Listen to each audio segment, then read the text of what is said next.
RSUD Teku Umar Aceh Jaya siap menampung para caleg yang berpotensi mengalami gangguan jiwa. Saat ini pihak rumah sakit akan mengalihkan ruang pengobatan pasien COVID-19 menjadi ruang perawatan jiwa. RSUD Teku Umar Kabupaten Aceh Jaya akan mengalihkan ruang Pinere yang sebelumnya diperuntukkan bagi pasien COVID-19 menjadi ruangan perawatan jiwa. Pengalihan ruang Pinere tersebut sebagai ruang perawatan jiwa sebagai langkah persiapan terhadap caleg yang berpotensi mengalami gangguan kejiwaan pasca pemilu 2024 mendatang.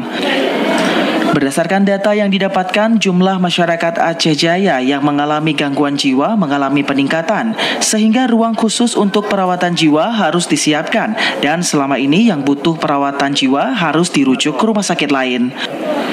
Kabid Pelayanan Medis RSUD Teku Umar, Dr. Isra Ikhwana menjelaskan, untuk perawatan jiwa selama ini telah dilakukan secara maksimal, terutama untuk para masyarakat yang mengalami gangguan jiwa.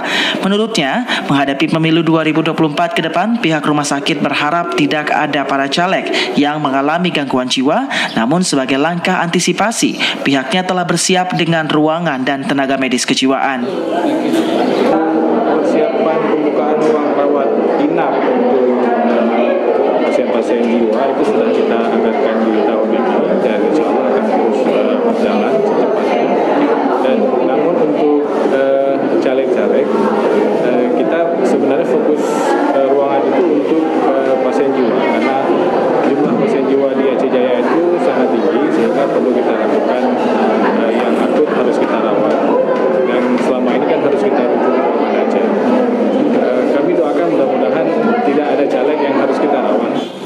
Dalam hal menghadapi pemilu 2024, pihak RSUD Teku Umar tidak membuat persiapan khusus untuk menampung caleg yang gagal. Namun untuk kesiapannya tetap dilakukan seperti biasa karena pihak rumah sakit berkeyakinan tidak akan banyak caleg yang berakhir di rumah sakit jiwa akibat gagal.